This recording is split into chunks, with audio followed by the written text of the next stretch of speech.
In 2017, Rico, a black African-American black male living in Los Angeles, California, was walking down Hollywood BLVD one evening.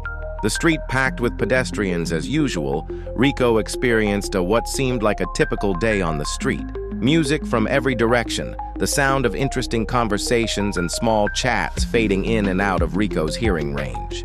The smell of food from different cultures in restaurants, food trucks, and food stands. A typical day for the proof of false normalcy.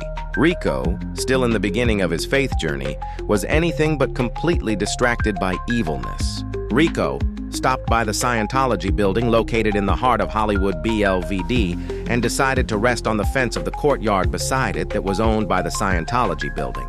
Rico then briefly started to observe the activities of the street, and not too long, a security guard from the Scientology building came out to inform Rico that he wasn't allowed to rest at the spot that he was resting. Knowing that this was a spiritual attack, Rico remained silent and refused to move. The guard then proceeded back inside the building and briefly returned to watch Rico's movements. Rico knew that this could result to the police being called. He remembered how the devil used the authority system to prosecute Jesus Christ. Rico knew that he was not violating any laws. He was on public property, the sidewalk of Hollywood BLVD, where tourists frequent the sidewalk 24/7. To insist that Rico couldn't stand there to rest was anything but normal. Rico recalls one night when three young black men right outside his apartment complex engaged in a conversation with him. Although Rico remained silent during that time, to Rico's surprise, one of the young black men mentioned the Scientology Hotel Castle that was located across the street. And the young black male also mentioned something about the unseen third eye some people believe that gives us extra sight abilities. However, Rico never accepted the influence of distractions.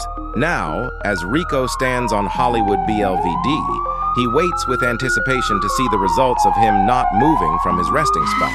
As expected, a police squad car pulled up to the scene. Rico would be grabbed by the officer and the guard and forced into the back of the squad car. Handcuffed, Rico was transported a couple of blocks to the Hollywood Police Precinct, evaluated and later transferred by an unmarked car across town to a mental health facility. After being processed into the facility, Rico refused medication and was restrained by the facility men officers so they could involuntarily give him the medication via a shot.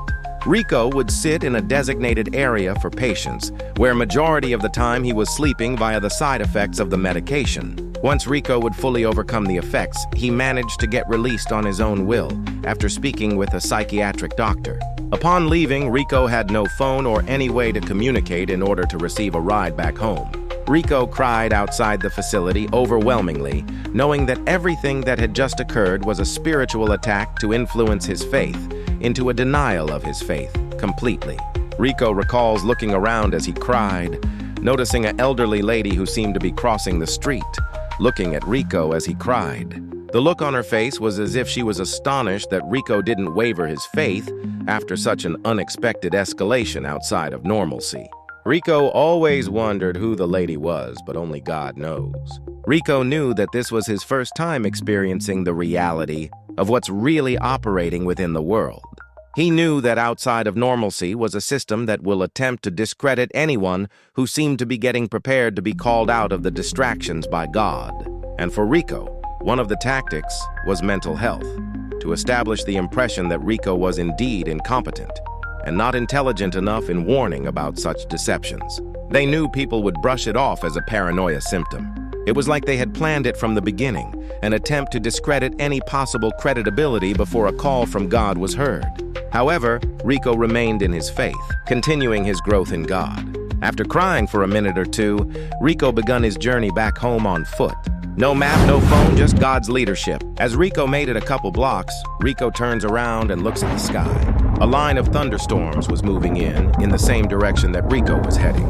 Rico observed the borderline of the storm as birds seemed to fly ahead of it, as if a major storm was approaching. Rico then continued his journey, eventually started to notice the rain, but something was different about it. Outside of his personal space, the rain was a heavy downpour, while the water that touched Rico was like a soft downpour mist, barely even getting wet. This Rico knew was nothing but the acts of God.